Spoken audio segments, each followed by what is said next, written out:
So now for no reason it's working when it wasn't working before for no reason. But, maybe I don't even know how many times I've done this. I just don't even want to do this anymore is the problem. After do this so many times and get cut off so many times. Anyway, book 62, Everything I Never um, Told You by Listening. It's not her fault or the book's fault or anything. This is entirely a hardware problem, which I just fail to understand. I do the exact same thing every time. In fact, I recorded a video earlier today and I think it came out fine. And now all of a sudden, out of nowhere, for no reason at all, it starts having all these compatibility problems. It keeps dropping the sound. It keeps not saving things where I wanted to save, does everything completely wrong, and I don't get it because I did not change a single setting, not a single setting, didn't touch a single thing between the earlier video and this one, not a single thing, and it just suddenly decided all of a sudden that no, the way you did it before, yeah, you're not going to do that again. But that's exactly what I want to do. It's what I do every time. So if I seem annoyed, I am. All right, so everything I never told you. Um, a Chinese American family. This book was published in 2014. And so, what it's about is a Chinese American man, James. He's born in California. He marries a white woman, Marilyn. He went to Harvard to get his degree in American Studies. He thought he'd have a degree and, a big academic career, but Harvard degree and all that. But no, because he's Chinese American, he gets shunted off to some little small podunk place called Middleborough or something. I don't know. Middle something, Middletown. Anyway, and they have three kids, and they have a pretty successful suburban life. They think until their middle child, their daughter, winds up missing one day, and they find her dead. She's 16, and the whole book takes place from there. The 2 months of grieving, basically from the point of her death to about 2 months later, where they finally come to grips with it a little bit and move on. And in between, what happens is you find out, exactly as the title says, everything I never told you, which is all these things that none of them ever told each other. And this isn't like Twin Peaks where deep, dark, disturbing secrets. No, these are all very small, mundane, everyday miseries that pile up and pile up and pile up.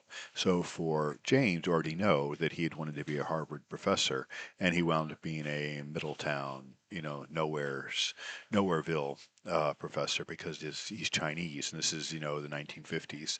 And then his wife, she wanted to be a doctor, not a nurse, but she couldn't be a doctor because, well, she got a lover and then got married and didn't pursue her academic career and then was going to pursue it again but never got a chance to. And then when about 9 years after the marriage, her mother dies because her mother never accepted the marriage at all. Her mother was very upset about her marrying a Chinese man, and so she doesn't talk to her mother for 10 years or 9 years, or whatever. And then she goes to her mother's house and gets her things, and among her things finds her cookbook, in which the cookbook says, how to please your man and all these sorts of things, and that was her mother wanted, but her mother's dream was thwarted because her husband left her. And then Marilyn here has what her mother wanted, but she doesn't want it. She doesn't want this suburban housewife existence. She wants to be a doctor.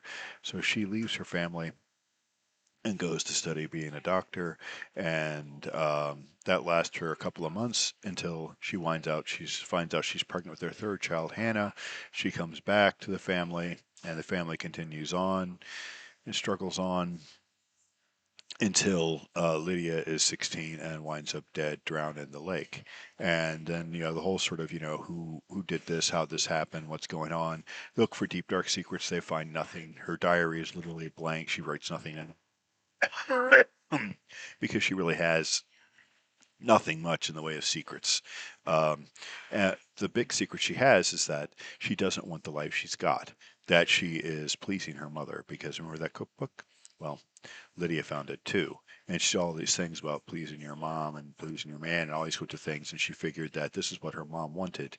And so she decided if her mom came back that she would do anything her mom wanted. Well, her mother, when she comes back, decides to live vicariously through Lydia and puts Lydia through the paces as a budding scientist and all this. And Lydia doesn't want this. And so she's pushed in school and all these sorts of things. And then James, meanwhile, remember, he wasn't accepted because he was Chinese American. He didn't want that for his kids.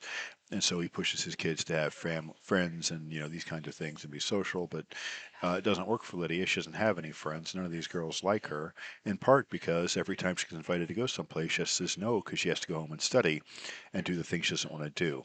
And so she's forced into a double lie of a life she doesn't want. And this is eventually is what breaks her.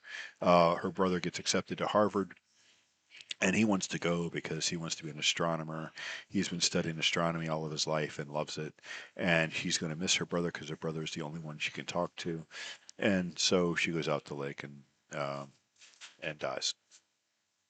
And lots of other threads and other things going on. The little daughter, Hannah, becomes a very important character.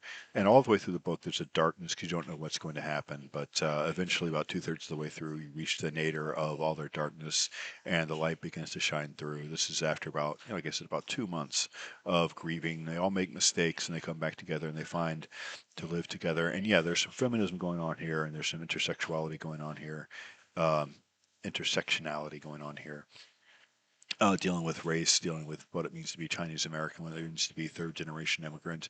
And yeah, there are ways in which this resonates now in a way that maybe it didn't in 2014 when she wrote it, given what's been going on in America the last year.